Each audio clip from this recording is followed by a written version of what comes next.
जो बांझपन है, आपके पास तो पूरी रिसर्च भी है, इसके फिगर्स भी होंगे, ये ख़वातीन में ज़्यादा है आजकल के यानी कि मर्दों में ज़्यादा है, और इसकी मेन कॉज क्या आजकल के जिस तरह के माशरे दौर है उसमें आ रही है?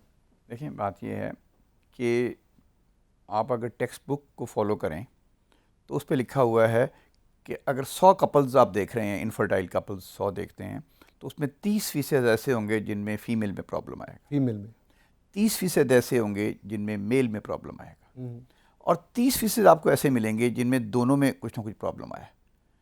कि यानी जिसमें हम कहते हैं 30 60 to 40 का है गैप।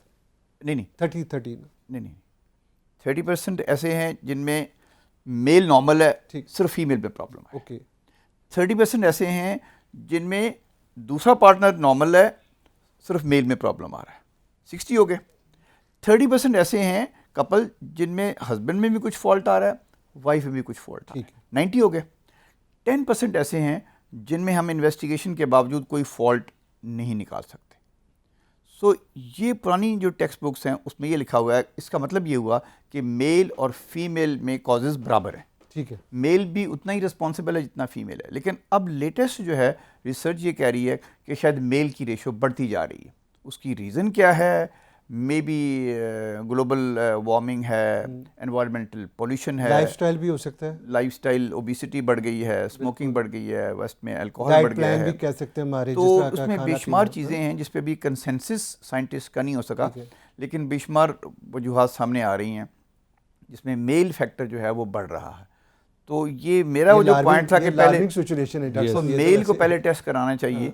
तो वो एक और इस प्रोग्राम के हवाले से मैं बताता चलूँ कि जब भी इनफर्टिलिटी होती है फीमेल को रिस्पॉन्सिबल समझा जाता था, अब कुछ मेल भी अपने आप को आगे ला रहे हैं और समझते हैं कि मेरा भी टेस्ट कराएं। इसी तरीके से एक कंडीशन है जिसको हम कहते हैं मिसकैरेज, अबॉर्शन कह लें या मिसकैरेज कह लें, अर्ली प्रेगनेंसी लॉस जो है, और एक ख़तून है उसकी प्रेगनेंसी हुई और प्रेगनेंसी चली नहीं है, लॉस हो गया, सेकंड प्रेगनेंसी हुई फिर भी लॉस हो गया। सो इसको हम कहते हैं रिकरेंट प्रेगनेंसी लॉस या रिकरेंट मिसकैरेज कहते हैं। इसमें हमेशा औरत को ही ब्लेम किया जाता है।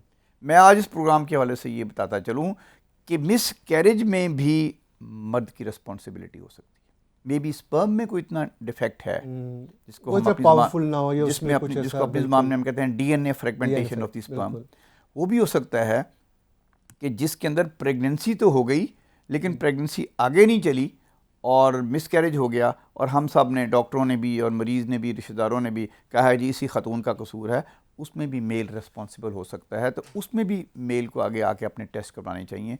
अगर एक उसकी वाइफ जो है बार बार उसका मिसकैरेज होता जा रहा है तो ये भी एक चीज़, ये बहुत इंपॉर्टेंट, ये भी एक चीज़ तो समझ लीजिए।